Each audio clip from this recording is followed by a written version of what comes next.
Peoples party دوبارہ P D M کا حصہ بننے جا رہی ہے؟ مجھے نہیں پتا بیٹا، میں نہیں سمجھتا ہوں کیسا. تو چاہے چیئرمین سینٹ کا الیکشن ہو، چاہے چیئرمین سینٹ کے حوالے سے تحریک عدم اعتماد سامنے آئی ہو، یا پھر قانون سازی ہو، فیٹف کی یا نیب کی، اپوزیشن ہمیں تقسیم کا شکار نظر آئی اور حکومت ہر بار جو ہے وہ نمبر گیم میں آگے نکل جاتی ہے. تو سوال یہ پیدا ہوتا ہے کہ اگر عمران خان کو گھر بھیجنا ہے تو کیسے بھیجنا ہے. مجھے جوائن کیا رانا ثناء اللہ صاحب نے، پاکستان لیگ نواز کے اہم رہنما. رانا صاحب بہت شکریہ مجھے جوائن کرنے کے لیے. یہ جو تقسیم ہے رانا صاحب اپوزیشن میں، پاکستان پیپلز پارٹی میں، پاکستان مسلم لیگ نواز میں، پی ڈی ایم میں بھی ساری اپوزیشن کی جماعتیں نہیں. آپ لوگ کہتے ہیں حکومت کو گھر بھیجنا ہے تو گھر بھیجنا ہے، تو کیسے بھیجنا ہے، کیسے بھیجیں گے؟ نہیں دیکھیں، اس حکومت نے تو اپنی کارکردگی کی بنیاد کے اوپر جو ہے وہ یا تو اگلے الیکشن میں ذلیل و رسوا ہو کے گھر جانا ہے، یا جس طرح سے انہوں نے اکانومی کا بیڑا غرق کیا ہے اور اس وقت ملک میں کوئی گورننس نہیں ہے، کوئی لا اینڈ آرڈر کی صورتحال نہیں ہے، مہنگائی ہے تو وہ اس نے لوگوں کا جینا ناممکن کر دیا ہے. تو اس کے پیش نظر جو ہے اس دباؤ کے تحت جب ان سے حکومت اب نہیں بن پڑ رہی، کیونکہ جو ان کا پرائم ٹائم تھا وہ تو گزر گیا ہے، اب تو معاملہ نیچے کو جانا ہے، اوپر کو جانے کا تو سوال ہی پیدا نہیں ہوتا. تو اس پریشر کے دباؤ میں جو ہے یہ حکومت جائے گی. جہاں تک عدم اعتماد کا تعلق ہے، عدم اعتماد عدم اعتماد جو ہے، عدم اعتماد کبھی ٹی وی پروگرامز میں اور پریس کانفرنس میں ڈسکس ہونے کے بعد نہیں ہوا کرتا. اس کے لیے جو تیاری یا جو اس کے لیے جو معاملہ ہے وہ بہرحال ایک لیول پہ اوپر جو ہے وہ اس کا کاؤنٹ ڈاؤن ہو رہا ہے. جس دن وہ فگر مکمل ہوا، نمبر مکمل ہوا، تو اس دن تو موشن موو ہوگی، تو پھر ہی پتہ چلے گا کہ موشن موو ہو گئی. یعنی کہ فگر ابھی مکمل نہیں ہے، آپ حکومتی اراکین کے ساتھ رابطے میں ہیں، لیکن جتنے ناراض اراکین آپ کو چاہیے حکومت کے جی وہ نمبر آپ کے پاس نہیں ہے ابھی عدم اعتماد کے لیے. بہرحال اس میں ناراض تو حکومت سے لوگ زیادہ ہیں، لیکن جن لوگوں نے پھر اپنا ووٹ دینا ہے عدم اعتماد میں، ان کے بھی تو آگے کوئی فیوچر کے مطالبے ہیں نا، کہ ان کو کسی حلقے میں ایڈجسٹ کیا جائے، ان کو ٹکٹ دیا جائے. وہاں پہ پارٹی نے پی ایم ایل اے نے دیکھنا ہے کہ کس کو ایڈجسٹ کیا جا سکتا ہے، کس کو نہیں کیا جا سکتا. تو یہ سارے یعنی چیزیں ہوتی ہیں.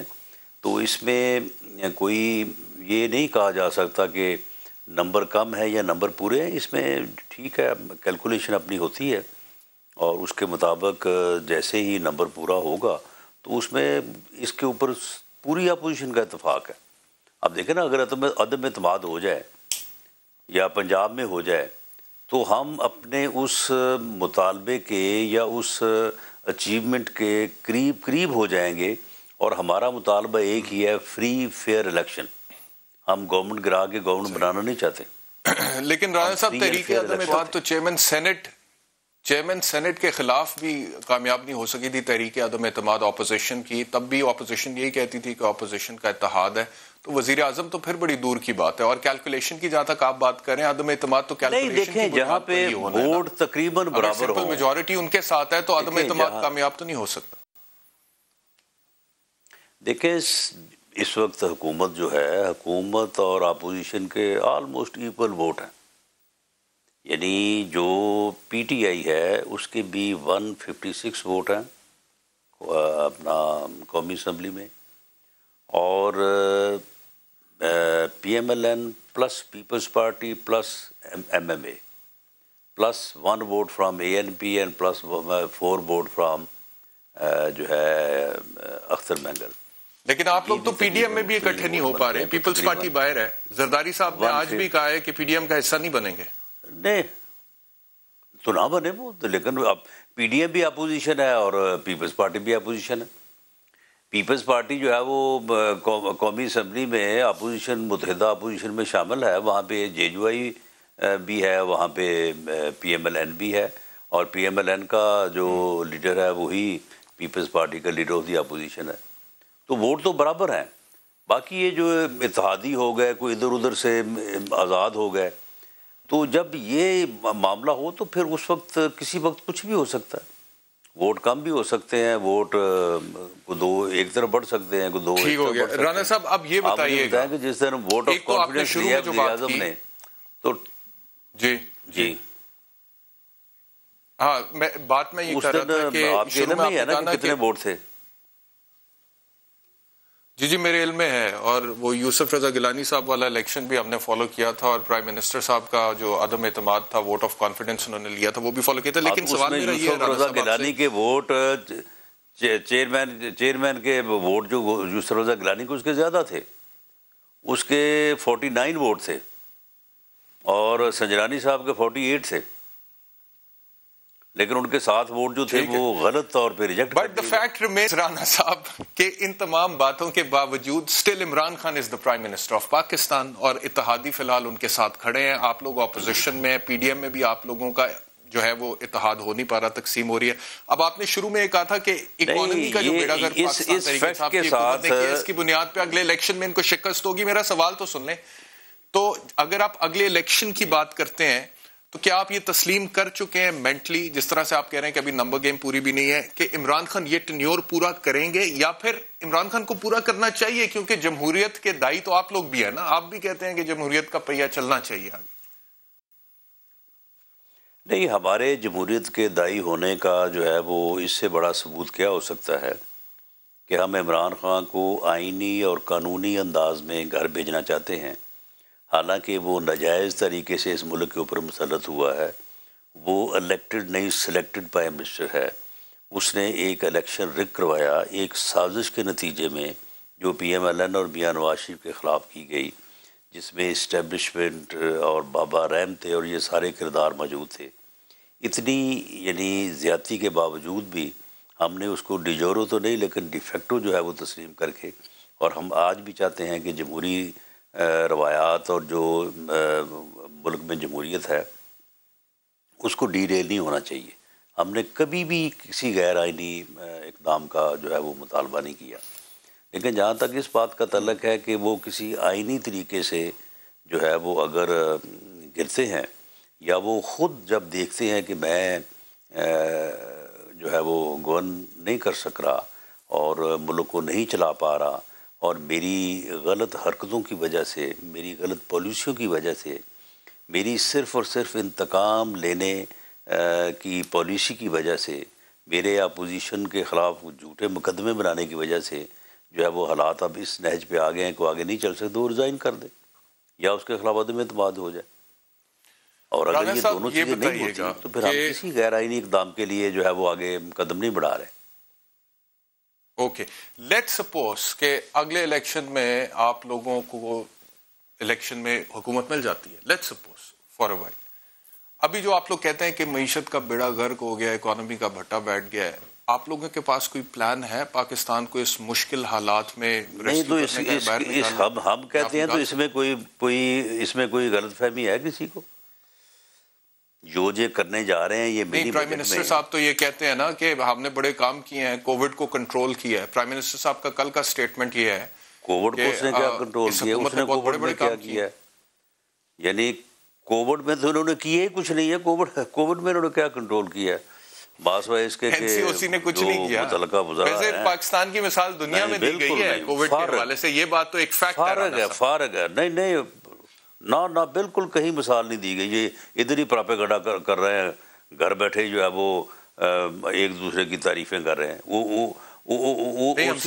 جو کچھ ہوا وہ آپ نے نہیں دیکھا, تو بھارت کے مقابلے میں پاکستان کو دیکھنے یا دیگر ممالک کے حوالے سے دیکھنے تو کووڈ کی سچویشن پاکستان میں بہت بہتر رہی ہے. یہ جو کورونا سن لیں نا, کورونا وائرس جو ہے اس کے ہر ریجن میں, ہر علاقے میں اس کا افیکٹ جو ہے وہ مختلف ہوا ہے.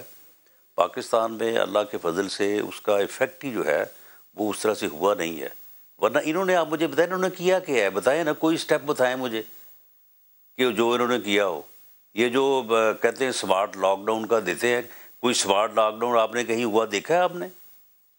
جس علاقے کا سمارٹ لاک ڈاؤن کرتے تھے, مین سڑک کے اوپر وہ 2 سپاہی جو ہے وہ ڈنڈے رکھ کے بیٹھ جاتے تھے, اور اس محلے کے جو باقی 11 راستے ہوتے تھے ادھر ادھر سے دنیا آ جا رہی ہوتی تھی.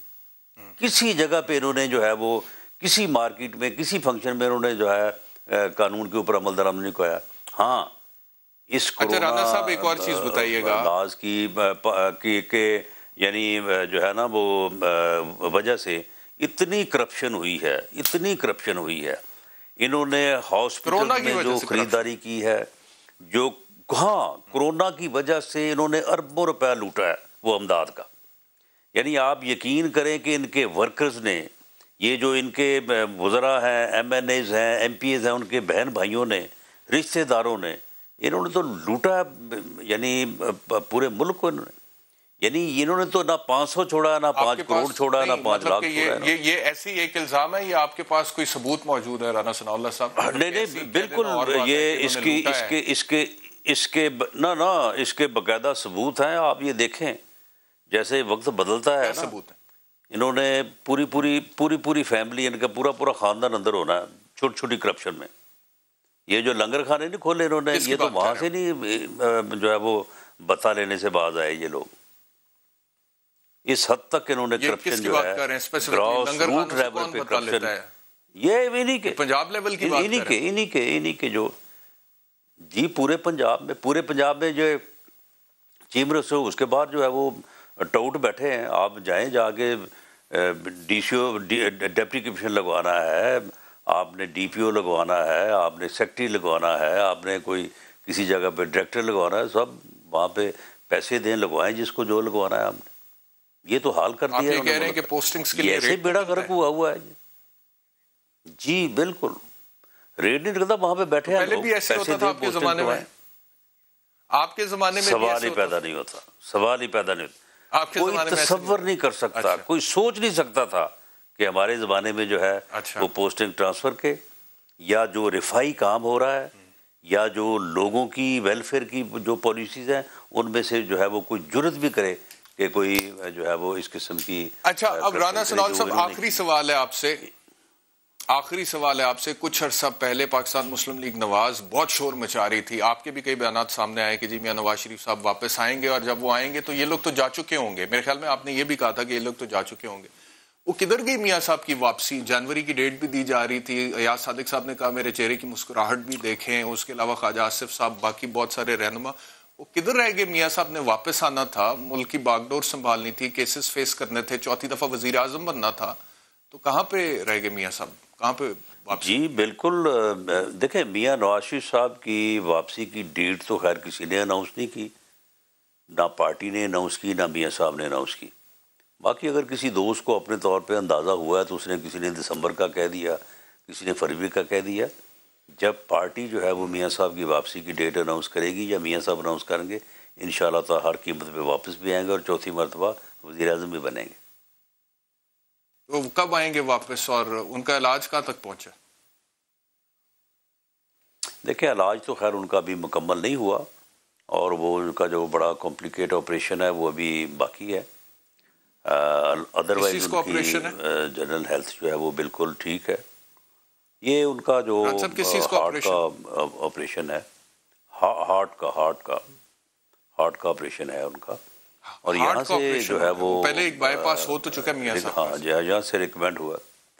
بائی پاس ان کے میرا خیال 2 ہو چکے ہیں، اور ان کی اسٹینٹنگ بھی ہو چکی ہے. ہارٹ کا ان کو ایک پرابلم ہے، اور اس کا جو انہوں نے اب آپریشن یہاں پہ یہی ڈاکٹروں نے باقاعدہ جو ہے وہ یہاں پہ گورنمنٹ ہاسپٹل سے جو سینئر ترین ڈاکٹرز ہیں ان کے بورڈ بیٹھے تھے، حکومت تو آپ کہتی ہے انہوں نے ریکمینڈ کیا. پھر حکومت پتہ ہی نہیں لگا وہ معاملہ یہ ہے کہ جہاز پہ چڑھے تو نہیں، دراصل بات یہ ہے کہ ہر فراڈیے اور 2 نمبر آدمی کو ہر دوسرا آدمی جو ہے نا وہ فراڈیے نظر آتا ہے. آپ مجھے یہ بتائیں، یہ پوری کیبنٹ نے جو میاں صاحب کو باہر جانے کی اجازت دی تھی تو یہ پھر فراڈ ان کے ساتھ کس نے کیا؟ وزیر اعظم نے. اس نے کہا تھا کہ میں نے ساری انکوائری کروا لی ہے.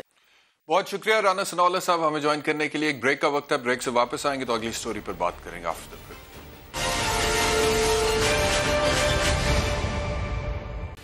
Welcome back to Awaz. بات کرتے ہیں اگلی سٹوری پر. مجھے یاد ہے کہ جب میاں نواز شریف صاحب کی حکومت تھی 2013 سے 2018 تک، تو اکثر پاکستان مسلم لیگ نواز کے لیڈرز کی طرف سے بیان سامنے آتا تھا کہ میاں نواز شریف ابھی تو وزیر اعظم ہیں، لیکن 2018 میں جب دوبارہ الیکشن ہوگا تب بھی میاں نواز شریف ہی وزیر اعظم بنیں گے. مریم نواز شریف صاحبہ بھی کہتی رہی, دیگر رہنما بھی کہتے رہے, آپ کو یاد کرا دوں. تو تب جب میں یہ بیانات سنتا تھا اکثر سوچتا تھا کہ ایک بندہ جو ابھی وزیر اعظم ہے, اس کو اور اس کی فیملی کو اور اس کے جتنے بھی ساتھی ہیں ان کو یہ فکر ہے کہ یہ اگلی دفعہ وزیر اعظم بن جائے. یعنی کہ ابھی کی وزارت عظمیٰ جو ہے they are already taking it for granted, اور ان کی نظر یہ ہے کہ 2018 کا جو اگلا الیکشن ہونا ہے اس میں وزارت عظمیٰ کا عہدہ بھی میاں نواز شریف کے حصے میں ہی آنا چاہیے.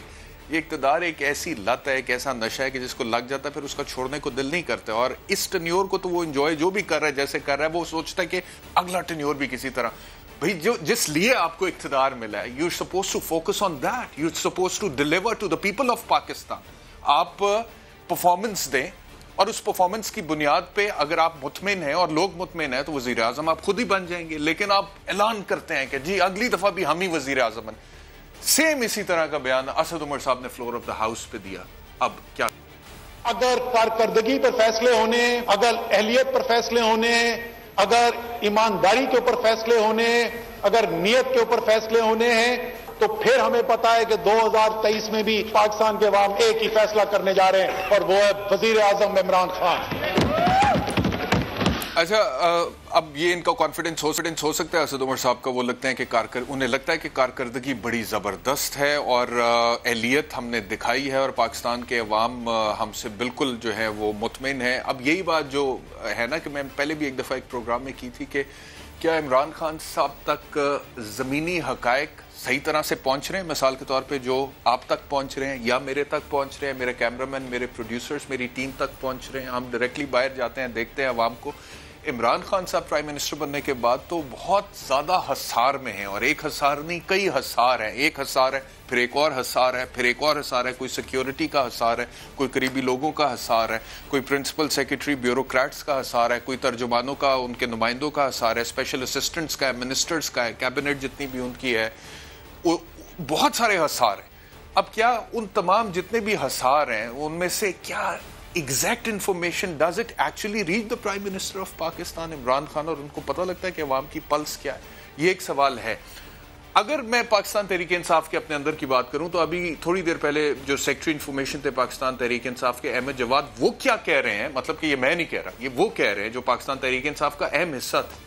وہ کہہ رہے ہیں کہ ان جوکروں کا پاکستان تحریک انصاف کے نظریے کے ساتھ کسی قسم کا کوئی تعلق نہیں ہے, اور پاکستان تحریک انصاف کا نظریہ یہ تھا کہ تبدیلی لانی اور پاکستان کو ایسا ملک بنانا ہے جہاں باہر سے لوگ نوکریاں کرنے ادھر آئیں گے. مزید احمد جواد نے کیا کہا یہ بھی سن. تو ایک تو یہ پاکستان تحریک انصاف کے اپنے اندر سے آواز اٹھ رہی ہے کہ اپوزیشن پہ تنقید کرنا زیادہ فوکس ہے پاکستان تحریک انصاف کی حکومت عمران خان صاحب کا, نہ کہ لوگوں کو ڈیلیور کرنا. تو اگر یہ ایسے ہے تو پھر تو یہ اسٹریٹجی میں کامیاب ہے وہ, کیونکہ اپوزیشن پہ ہر وقت بات کرتی ہے پاکستان تحریک انصاف. لوگوں کو ڈیلیوری کتنی ہو رہی ہے وہ ایک علیحدہ سوال ہے.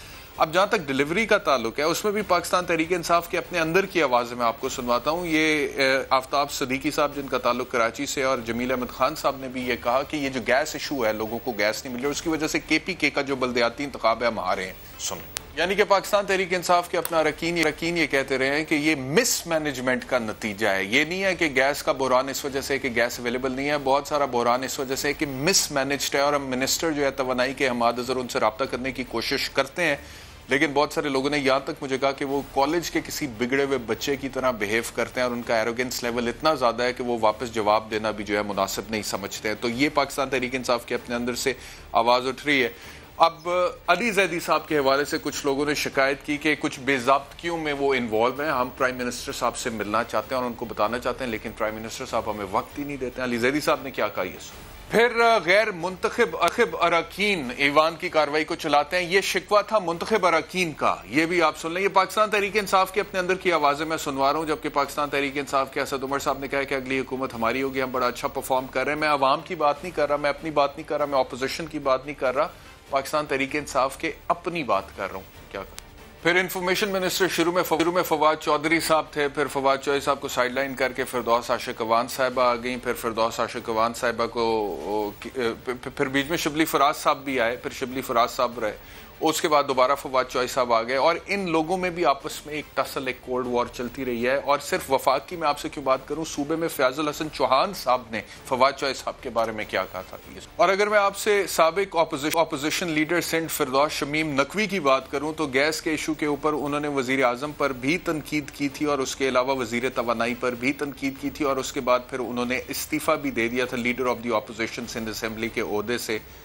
سنیے، یہ فردوس شمیم نقوی پاکستان تحریک انصاف کے اپنے ممبر اور لیڈر اپوزیشن تھے سندھ اسمبلی کے بعد. اس کے بعد حلیم عادل شیخ صاحب لیڈر بنے، جنہوں نے ابھی تھوڑی دیر پہلے مری واقعے کے حوالے سے حکومت پنجاب پہ اور وزیر اعلیٰ عثمان بزدار پر ذمہ داری عائد کی ہے کہ وہ رسپانسبل ہے اس واقعے کے. تو اسد عمر صاحب کو سوچنا پڑے گا اسٹیٹمنٹ دینے سے پہلے کہ پاکستان تحریک انصاف کے اپنے اندر سے یہ آوازیں اٹھ رہی ہیں. ارشاد بھٹی صاحب نے مجھے جوائن کیا ہے، تجزیے کے لیے بہت شکریہ بھٹی صاحب جوائن کرنے کے لیے. یہ بتائیے گا کہ اسد عمر صاحب نے کہا ہے کہ اگر کارکردگی اور اہلیت کی بنیاد پر فیصلے ہوئے تو اگلا وزیر اعظم بھی عمران خان ہوگا. کیا تجزیہ آپ کا؟ بھائی جان، ابھی ہے 3.5 سال ہو گئے ہیں. اگر حکومت 5 سال پورے کرتی ہے اور اگر یہ پرفارمنس ان کی بہتر ہو جاتی ہے تو اب پرفارمنس کا لیول کیا ہے کہ مہنگائی، بے روزگاری، غربت، جان مال کا تحفظ، حکومتی ریٹ، وعدے دعوے جو نعرے کیے ہیں وہ اب سارے تو مکمل نہیں ہو سکتے، لیکن چلو 25 سے 50% بھی مکمل ہو جائیں. اور اس کے علاوہ لوگوں کو لگے کہ حکومت نے ڈیلیور کیا ہے تو اسد عمر صاحب کے بات میں پھر وزن آتا ہے. لیکن جس لمحے میں ہم بیٹھے ہیں، اس لمحے میں اسد عمر صاحب شاید پتہ نہیں کسی خیالی جنت میں رہتے ہیں یا انہوں نے کوئی خیالی جنت بنائی ہوئی ہے. 13 ضمنی انتخابات وہ ہار چکے ہیں. کے پی میں اپنے گڑھ میں اپنے گھر میں وہ ہار چکے ہیں. اور اگلا جو پنجاب کے اگر بلدیاتی انتخابات ہو جاتے ہیں تو اس میں لگ پتہ جائے گا. باقی جو بہت دفعہ ہم یہ تو اب ریپیٹ کتنی مرتبہ ہم دہرا چکے ہیں کہ ادویات ہو، آٹا گندم ہو، چینی ہو، پٹرول ہو، اور اس کے علاوہ نجی بجلی گھر ڈاکے ہوں، بی آر ٹی ہو، مالم جبہ ہو، ہیلی کاپٹر کیس ہو، بلا امتیاز احتساب نہیں ہو سکا. یعنی ان کی رپورٹس کئی کی آ گئی مگر کسی ایک ملزم کو سزا نہیں ہو سکی یا اکاؤنٹیبل نہیں کیا جا سکا. عمران خان صاحب کے ارد گرد مافیاز بیٹھے ہوئے ہیں اور وہی ملزم ہیں نیب کے، پنڈورا لیکس کے اور وغیرہ وغیرہ. تو اس پہ آ جائیں، ریفارمز کا کر لیں. تو ابھی کل بتایا گیا تھا سینٹ کو کہ 462 ارب پی آئی اے مقروض ہے، سٹیل مل بند پڑا ہوا ہے، ریلوے کا خسارہ بڑھ گیا ہے، اور یعنی ہم 360 ارب کا وہ جو آئی ایم ایف کے کہنے پر جو منی بجٹ یا فنانس بل یا جو بھی ہے، جو ابھی 360 ارب کے ٹیکس غریب عوام پہ لگیں گے. تو ذرا آپ کو یہ یاد دلاتا جاؤں کہ 3.5 سالوں میں جن اداروں کو عمران خان صاحب نے ارباب شہزاد، عشرت حسین اور اپنی ٹیم کے ہمراہ کھڑا کرنا تھا، ادارہ جاتی خسارہ پورا کرنا تھا، ان کے 3.5 سال میں خسارہ 368 ارب کا ہوا ہے مزید. تو اب 360 ارب کے ٹیکس سے بچا جا سکتا تھا. آئی ایم ایف کے ساتھ شرمناک معاہدہ اور گھٹنے ٹیک کر جو معاہدہ کیا گیا اس نے چیخیں نکال دی ہیں. جی آپ ٹھیک ہو گیا. اب بڑی صاحب مجھے یہ بتائیں کہ عمران خان صاحب کی جو بھی پرفارمنس ہے جس کا خاکہ آپ ابھی کھینچ رہے ہیں، لیکن عمران خان صاحب سے ان کے ووٹر کو، سپورٹر کو، کارکنان کو اور پاکستان کی ایک بہت بڑی تعداد میں عوام کو بڑی امید تھی کہ عمران خان صاحب پرفارم کریں گے، اسٹیٹس کو بدلیں گے، حالات معاملات بدل جائیں گے، گرین پاسپورٹ کی عزت ہوگی. خان صاحب کی تقریریں آپ کو بھی یاد ہیں. Why he could not perform? آپ کے خیال میں وجہ کیا بنی؟ آج سیکرٹری انفارمیشن جو سابق ہے احمد جواد، انہوں نے کہا جی کہ درباریوں نے گھیرا ہوا ہے. انہوں نے کہا کہ اصل حقائق عمران خان تک پہنچ نہیں پاتے ہیں. Is that correct? You think, آپ کو لگتا ہے کہ واقعی عمران خان صاحب کو اصل حقائق کا ادراک نہیں ہوتا؟ عمران صاحب کو بالکل اصل حقائق کا ادراک ہے. پہلی بات یہ ہے کہ پہلا سوال کا اب جواب دیتا ہوں کہ ہوا کیوں نہیں. یہ کئی مرتبہ میں اور آپ ڈسکس کر چکے ہیں. ہوا کیوں نہیں، یہ ڈیلیور کیوں نہیں ہوا. اس کی وجہ ہے کہ 22 سال کے سٹرگل کے بعد اقتدار پہ آئے تو ہمیں پتہ چلا کہ عمران خان کا ہوم ورک ہی نہیں تھا. وہ سارے جو باتیں وہ کرتے تھے وہ ہوائی فائرنگ تھی. دوسرا سٹیپ، عمران خان صاحب نے right people for right job نہیں لگایا. تیسرا سٹیپ، جزا سزا کوئی نہیں ہے. چوتھا سٹیپ، کمپرومائزز کر لیے. پانچواں یو ٹرن کو اپنی بہترین حکمت عملی قرار دے دیا. اور یہ پھر آن اینڈ آن. کمپرومائز نہ کرتا تو کیا کرتا ہے عمران خان؟ بڑی صاحب کمپرومائز نہ کرتا تو پرائم منسٹر بن سکتا تھا. کمپرومائز نہ کرتے, چلو پرائم منسٹر کمپرومائز کر کے پرائم منسٹر بن گئے تھے, اس کے بعد کمپرومائز نہ کرتے. فار ایگزامپل اگر میرا خیال ہے, میں آئیڈیلی بات کرنی چاہیے, ہمیں تو آئیڈیلزم کیا کرنا چاہیے. بگڑ جاتے ہیں, تحریک عدم اعتماد کامیاب ہو جاتی, اگر اس کے بعد کمپرومائز نہ کرتے عمران خان صاحب ہو جاتے, حکومت چلی جاتی. تو دیکھیے عمران خان صاحب نے پرائم منسٹر کے کینڈیڈیٹوں میں یا وہ اس دیوار پہ اپنی تصویر تو لگوا لی, وزیر اعظم یا سابق وزیر اعظم اب ان کے نام کے ساتھ ہمیشہ لگے گا, مگر کیا وہ عمران خان صاحب سوچیں کہ کیا آج وہی عمران خان ہے جو 22 سال جو عمران خان صاحب تھے, اگر وہ کمپرومائزز نہ کرتے تو پرائم منسٹر وہ پھر بھی انہوں نے بن جانا تھا, لیکن ہو سکتا ہے کچھ عرصے بعد بن جاتے. اگر انہوں نے پرائم منسٹر بننا تھا اور ان کو یقین تھا تو ہوم ورک کر لیتے, right people for right job لگا لیتے, ہر شاخ پہ بزدار نہ بٹھاتے. تو یہ پرابلمز ہیں اور یہ تھے. دوسری بات ہے کہ عمران خان صاحب کو کیا ادراک نہیں ہے نہیں, اس کا جواب لے لیجیے گا. عمران خان صاحب کو ادراک ہے نہیں, میں ایک سیکنڈ سے یہ سوال میں نے اس لیے پوچھا تھا. جی بتائیں.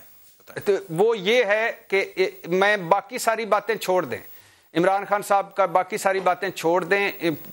پچھلے دنوں کچھ عرصہ پہلے عمران خان صاحب کو کسی نے سینئر بیوروکریٹ نے آ کے بتایا پنجاب کی کرپشن کہانیاں اور عثمان بزدار صاحب کی ساری سٹوریاں, تو عمران خان صاحب ایک لفظ نہیں بولے. تو کیا عمران خان صاحب کو ادراک نہیں ہے؟ کیا عمران صاحب کو ادراک نہیں ہے کہ مہنگائی ہے؟ کیا عمران صاحب کو ادراک نہیں ہے کہ بے روزگاری ہے؟ کیا عمران خان صاحب کو ادراک نہیں ہے کہ ان کے وعدے دعوے پورے نہیں ہے؟ عمران خان صاحب ایٹ اے ٹائم ان کی خوبصورتی ہے کہ کبھی وہ کہتے ہیں یہ اتنی چھوٹی بات نہیں ہے. دیکھیں, آپ نے کہا کہ ایک سینئر بیوروکریٹ نے جا کے عمران خان صاحب کو عثمان بزدار صاحب کی کارروائیوں کرپشن وغیرہ کے حوالے سے کچھ بتایا, لیکن عمران خان صاحب عثمان بزدار صاحب نہیں, پنجاب اور عثمان بزدار صاحب کی پرفارمنس اور پنجاب اور سارا مبینہ طور پر سب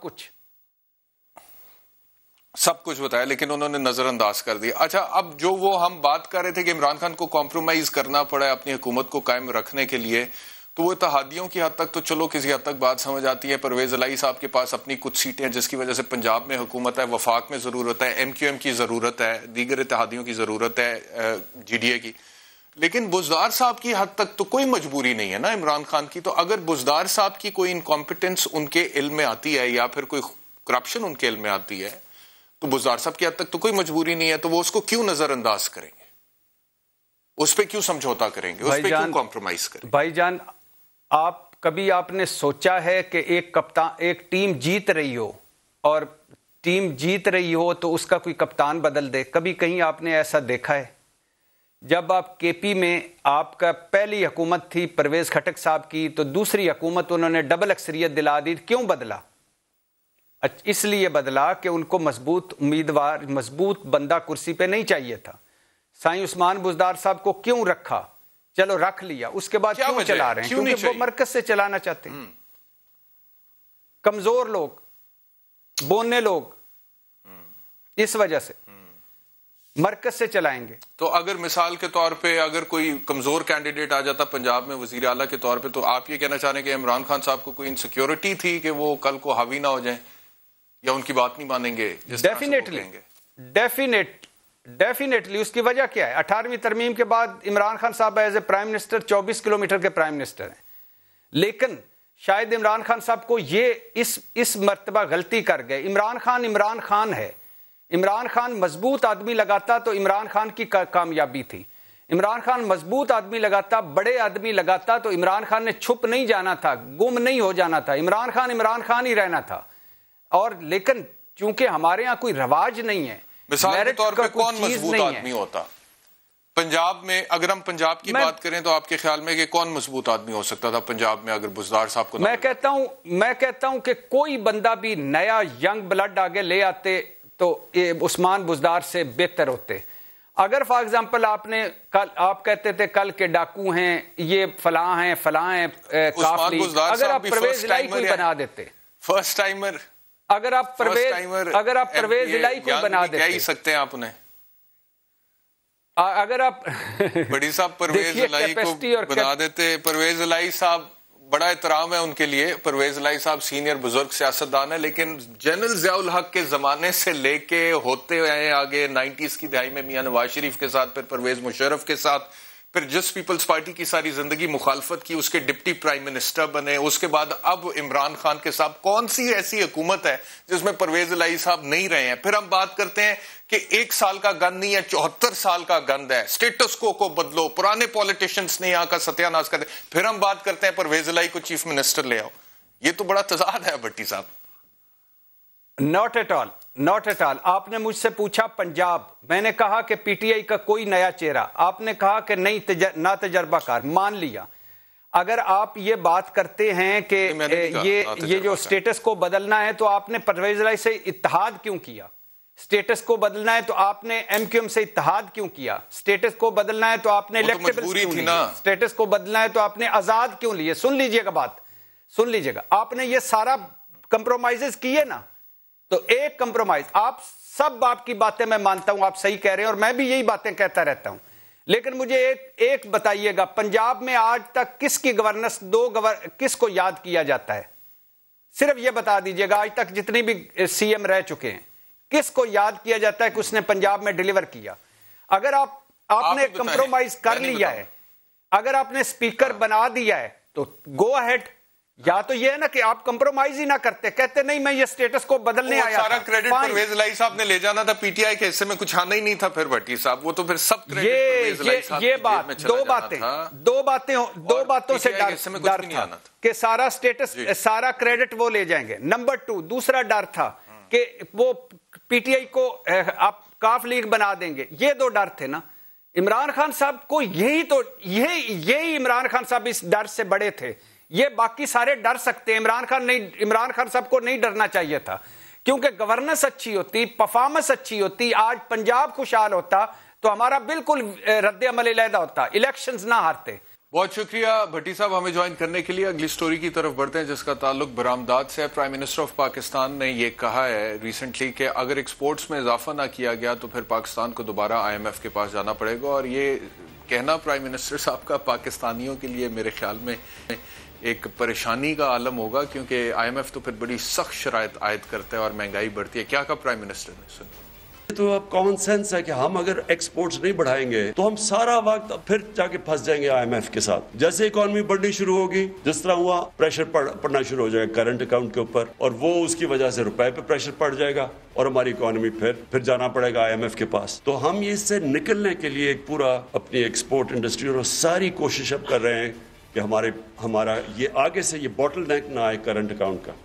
تو میں نے پچھلے ہفتے ایک پروگرام میں کہا تھا کہ امپورٹس کو کم یعنی کہ تجارتی خسارہ جو 900 ارب سے تجاوز کر چکے ہیں اسے کم کرنے کا ایک طریقہ تو یہ ہے کہ امپورٹس کو کم کیا جائے, درآمدات کو.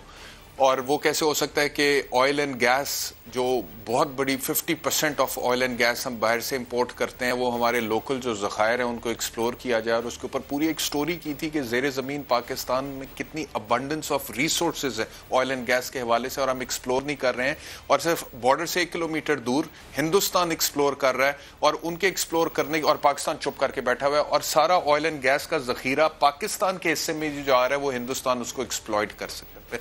دوسرا اب سوال یہ ہے کہ معیشت کو اپنے پیروں پر کھڑا کرنے اور آئی ایم ایف کے پاس نہیں جانا, تو ایکسپورٹس کو کیسے بڑھانا ہے؟ پرائم منسٹر ایک طرف تو کہہ رہے ہیں کہ 31 ارب ڈالر ایکسپورٹ پاکستان کی تاریخ میں پہلی دفعہ ہوئی ہے, لارج سکیل مینوفیکچرنگ 15% بڑھی ہے, اور آئی ٹی سیکٹر کی ایکسپورٹ میں 70% اضافہ ہے. لیکن اس کے باوجود تاجر کمیونٹی اتنی خوش نہیں ہے. جو رائس ایکسپورٹرز ایسوسی ایشن ہے انہوں نے کہا ہے کہ رواں سال 5 لاکھ ٹن چاول ہم ایکسپورٹس نہیں کر سکے اس وجہ سے کیونکہ کنٹینرز اویلیبل نہیں تھے, اور شپنگ کمپنیز جو ہے وہ منمانے کرائے چارج کر رہی تھی. اسی طرح جو کارپیٹ ایکسپورٹرز ہیں وہ کہتے ہیں جی کہ سیلز ٹیکس اور انکم ٹیکس خام مال میں سے ختم کیا جائے. تو پاکستان کی ایکسپورٹس کیسے بڑھ سکتی ہیں, اس پہ بات کرنے کے لیے مجھے جوائن کیا چیمبر آف کامرس کے senior vice president Imran Mahmood نے. آپ کا بہت شکریہ. اور Sheikh Zohaib Sethi senior vice president Sialkot chamber of commerce, آپ کا بھی بہت شکریہ. عمران محمود صاحب یہ بتائیے گا کہ کیا گورنمنٹ کر سکتی ہے جس سے پاکستان کی ایکسپورٹس میں اضافہ اور ہمیں آئی ایم ایف کے پاس نہ جانا چاہے, اور جو کچھ گورنمنٹ کر رہی ہے آپ اس سے مطمئن ہیں بزنس کمیونٹی کے ترجمان کے طور پہ؟ بسم اللہ الرحمن الرحیم. شکریہ سما ٹی وی کا کہ مجھے لائن پہ لیا. دیکھیں لاسٹ ایئر 2021 میں ہماری ایکسپورٹ 25 سے 30% ہے.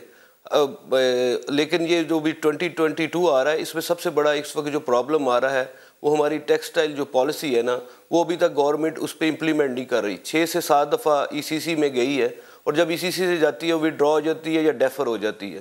وہ سب سے ضروری چیز ہے کہ وہ جو ٹیکسٹائل پالیسی ہے نا اس پہ نوٹیفیکیشن کریں, کیونکہ اس کی وجہ سے ہی ہماری ورکنگ ہو سکتی ہے. اس کی وجہ سے جو سبسڈی ہمیں گیس پہ مل رہی ہے 6.5 سینٹ میں اور 9 سینٹ میں ہمیں بجلی مل رہی ہے, اور کیپٹیو کے لیے 9 سینٹ میں ہمیں گیس مل رہی ہے.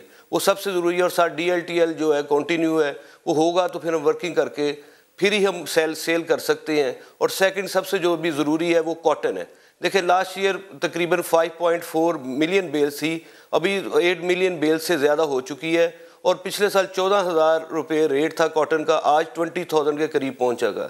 ادھر دیکھیں کہ ہماری کاٹن, جیسے کہ گورنمنٹ کہہ رہی ہے کہ کاٹن ہماری بمپر ہوئی ہے, لیکن یہ سمجھ نہیں آ رہی کہ بمپر ہوئی ہے تو پچھلے سال 14,000 ریٹ تھا, ابھی 20,000 ریٹ ہو گیا. اس ریٹ بڑھنے کی وجہ سے سب سے بڑا پرابلم یہ آ رہا ہے کہ ہمیں مال جو اپنے گوڈس ہیں وہ سیل کرنے کے لیے بہت پرابلم آ رہی ہے, کیونکہ کاسٹ ڈوئنگ آف بزنس اس کی وجہ سے بڑھ رہا ہے. سب سے بڑی پرابلم یہی ہے. اگر بمپر کراپ تھی تو پھر ریٹ کیوں بڑھا؟ وہ اس لیے کہ آج سے 5 سال پیچھے چلے جائیں تو انٹرنیشنل مارکیٹ کے ساتھ نہیں ہوتا تھا. وہ یہ لوگ یہ کرتے ہیں انٹرنیشنل مارکیٹ کے ساتھ اس کو ٹچ کرتے ہیں کہ انٹرنیشنل مارکیٹ کا ریٹ آج 1.15 ہو گیا, 1.20 ہوگا, ڈیلی کا ریٹ آ رہا ہے. تو جب ڈیلی کا ریٹ ہوگا, کیونکہ ہم نے تو فورکاسٹ 3 سے 4 منتھ کی اپنے آرڈرز کی کرنی ہوتی ہے, تو وہ یہ تو نہیں ہو سکتا کہ آج ہم مال بیچ لیں 3 سے 4 منتھ کے بعد جو ہم نے آرڈر کرنے ہیں اس کی ساری آج ہی پروکیورمنٹ کر لیں. ہمیں گورنمنٹ سے یہی ریکویسٹ ہے کہ کاٹن کی پرائسز جو ہے نا, کاٹن کی پرائس اس کو کیپ کریں. جیسے اسپاٹ ریٹ 6,000 کیا ہے, اس پہ پھٹی پہ کیا ہوا تھا, اس کے بعد اگر اس کے بعد وہ جا کے جیننگ کے والے کے پاس بھی جاتا ہے تو 12,000 ریٹ ہو جائے گا. یہ بھی اس کا ایک پورا کارٹرز ہے جس کو گورنمنٹ کو ہمیں ریکویسٹ ہے. ہم نے کئی دفعہ بار گورنمنٹ سے ریکویسٹ کی ہے کہ اس پہ بھی پورے ایک ٹیم بنائیں یا کوئی چیز بنا کے یہ کارٹرز کو پوچھیں کہ یہ کیوں اس کو اتنے ریٹ زیادہ لے کے جا رہے ہیں. کیونکہ کاٹن کی پرائسز کیونکہ سٹیبل ہوں گے تو پھر ہی ایکسپورٹ ہوگی, ورنہ یہ ہماری ایکسپورٹ جو ہے اس سال میں یہ مجھے نظر آ رہا ہے کہ ڈکلائن کی طرف ٹیکسٹائل سیکٹر کی چلے جائے گی. اور ٹیکسٹائل پالیسی بہت ضروری ہے جس کو. اوکے ٹھیک ہے. شیخ زہیب سیٹھی صاحب, آپ بتائیے گا کہ ایکسپورٹس میں کس طرح سے اضافہ ہو سکتا ہے, کیونکہ پرائم منسٹر صاحب کہہ رہے ہیں کہ ہمیں ایکسپورٹس بڑھانی پڑیں گی, اور اگر ہم نہیں بڑھاتے ہیں تو دوبارہ IMF کے پاس جانا پڑے گا. تو کیا سازگار ماحول اویلیبل ہے ایکسپورٹرز کو پاکستان میں, اور اگر نہیں ہے تو کیا ہونا چاہیے؟ بسم اللہ الرحمن الرحیم. پہلے تو بہت شکریہ, آپ نے سیالکوٹ چیمبر کی طرف سے ہمیں یہاں پہ نمائندگی کا موقع دیا. نو ڈاؤٹ جو کہ as of doing business and export friendly policies کا جو سلوگن لے کر یہ گورنمنٹ جب آئی تھی تو ان کا ایک ہی مقصد تھا کہ ہم پاکستان کا ٹریڈ ڈیفیسٹ کم کیا جائے, ایکسپورٹ کو فیسیلیٹیٹ کیا جائے, اور ایکسپورٹرز کے جو ایشوز ہیں ان کو ریزالو کیا جائے. تو میں سمجھتا ہوں کہ سیالکوٹ بزنس کمیونٹی ہے, یہ ایک SME کی ہب ہے پاکستان کی, اور جو SME ہی ٹریکل ڈاؤن افیکٹ اکانومی میں لے کر آتے ہیں. آپ کے سامنے ملیشیا کی ایگزامپل ہے, آپ کے سامنے جاپان کی ایگزامپلز ہیں. ہمیں اس وقت جو ضرورت ہے کہ جو ہائی پرائرٹی سیکٹرز ہیں اور جو پوٹینشیل سیکٹرز ہیں ان کو ہمیں توجہ دینے کی ضرورت ہے. لاسٹ ڈے میں پرائم منسٹر کے ساتھ اس میٹنگ میں تھا جس کا آپ ذکر کر رہے ہیں, رزاق بہو صاحب بھی تھے, ہماری پوری منسٹریز وہاں پہ تھی. تو ہم نے یہ وہاں پہ ڈسکس کیا کہ ہماری جو اس وقت ایکسپورٹ کی پوٹینشیل ہے آلموسٹ 70% ہم ٹیکسٹائل پہ ڈپینڈ کر رہے ہیں. It's too much. ہمیں دوسرے جو اس ڈائٹ نیڈ کے ہم اپنا جو ایکسپورٹ بیس ہے اس کو براڈن کریں, ہمیں دوسری پروڈکٹس اس میں شامل کرنی چاہیے تاکہ ہم ایک اپنے جو ایکسپورٹ ٹارگیٹس ہیں ہم اس کو اچھے طریقے سے اچیو کر سکیں. جو ٹیکسٹائل 70% ہے اس کو 20-30% زیادہ نہیں ہونا چاہیے, اور جو باقی جو پرسنٹیج ہے وہ دوسرے سیکٹرز کو لے کے جانی چاہیے تاکہ ہم اس کو ایک کہہ سکتے ہیں کہ ایکسپورٹ اورینٹیڈ کنٹری, اور ہماری جو ٹریڈ ڈیفیسٹ ہے اور ایک جو ہماری انڈسٹریلائزیشن ہے اس پہ ہمیں توجہ دینے کی ضرورت ہے, کیونکہ اس وقت ہماری ریونیو بیس نہیں ہے, اکانومی بنانے کی ضرورت ہے. اس میں جو میں کہوں کہ سیالکوٹ طرف سے جو ہمارے موسٹ ہائی پرائرٹی سیکٹر ہے, ہمارا ٹیکسٹائل کلوتھنگ ہے, ہمارا ڈینٹل انسٹرومنٹ ہے, ہماری لیدر پروڈکٹس ہیں, جیمز اینڈ جیولری ہے, فرنیچر ہے, ہم چاہتے ہیں کہ یہ اس کے جو ایشوز ہیں سے بالفوری سیکٹر اسپیسیفک بزنس کونسل بنائی جائیں, ان کے ایشوز کو وہاں پہ ایکسپورٹرز بیٹھے ہیں, وہاں پہ بیوروکریٹس بیٹھے ہیں, وہاں پہ پالیسی میکرز بیٹھے ہیں, اور جو ہمارے ایشوز ہیں انہیں بالفوری ریزالو کیا جائے تاکہ انڈسٹری کا پہیہ چلے اور ہم انڈسٹری کو جو بزنس فیسیلیٹیشن ہم دے سکیں. میں آپ کو ایگزامپل دیتا ہوں بنگلہ دیش کی. بنگلہ دیش جو کہ ایک کاٹن بیل پروڈیوس نہیں کرتا, only due to their import for re-export جو پالیسیز ہیں اس کی وجہ سے آج وہ ایک کاٹن کا اور ایک ٹیکسٹائل کا جائنٹ بنا ہوا ہے کہ 24 آورز کے اندر کوئی بھی کنٹینر ہے ان کی فیکٹری ان کے ویئر ہاؤس میں ہوتا ہے. ہمارے یہاں پہ 4-5 کنٹینر سی پورٹ پہ رکا رہتا ہے. پلس گورنمنٹ نے ریسنٹلی جو 180 ڈیز کی پیمنٹ ریپیٹریشن کی جو پالیسی بنائی ہے, میں سمجھتا ہوں یہ انڈسٹری کے ساتھ زیادتی ہے. مجھے یہ بتا دیجیے سیٹھی صاحب, توقف کیجیے گا. عمران مسعود صاحب, مجھے ٹائم بڑا کم ہے, مجھے کوئکلی یہ بتا دیجیے گا کہ انڈسٹری کو جو گیس سپلائی وغیرہ چاہیے ہوتی ہے وہ مل رہی ہے اس وقت؟ گیس سپلائی اس میں کوئی پرابلم تو نہیں ہے؟ جی, انڈسٹری کو گیس تو جو انڈسٹری کے لیے وہ تو مل رہی ہے, لیکن جو کیپٹیو ہے, کیپٹیو کی وجہ سے ہی جو ہم بجلی بناتے ہیں, کیونکہ ہم اگر بجلی پہ جاتے ہیں 90 سینٹ پہ بھی یوز سستی پڑتی ہے یا برابر گیس کے برابر آتی ہے, لیکن اس میں بریکیج بہت زیادہ آ جاتی ہے, 8 گھنٹے فیکٹری بند رہتی ہے. اب گورنمنٹ نے یہ کیا کیپٹیو کے لیے 38% جو ہے نا وہ گیس دی 3 مہینے کے پچھلے بلوں کو دیکھ کے یا لوڈ کو دیکھ کے کہ یہ 38% آپ یوٹیلائز کر سکتے ہیں. اس کی وجہ سے فیصل آباد کی انڈسٹری 2 سے 3 دن جو ہے نا ویکلی بند رہ رہی ہے, اور اس کی وجہ سے دیکھیں لاسٹ منتھ بھی آپ کی ایکسپورٹ اس وجہ سے ڈکلائن کی. بہت بہت شکریہ شیخ زویب سیٹھی صاحب, عمران محمود صاحب, آپ دونوں کا بہت بہت شکریہ. یہ 2-3 دن انڈسٹری کا بند رہنا is not a small thing, اور بڑا نقصان ہوتا ہے, اور اکانومی کو لک آفٹر کرنا پڑے گا, اور پاکستان تحریک انصاف کو اس کے اوپر کوئی نہ کوئی اسٹریٹجی اڈاپٹ کرنی پڑے گی. کل آپ سے نئی ٹاپ سٹوریز کے ساتھ دوبارہ ملاقات ہوگی. اپنا خیال رکھیے. اللہ حافظ.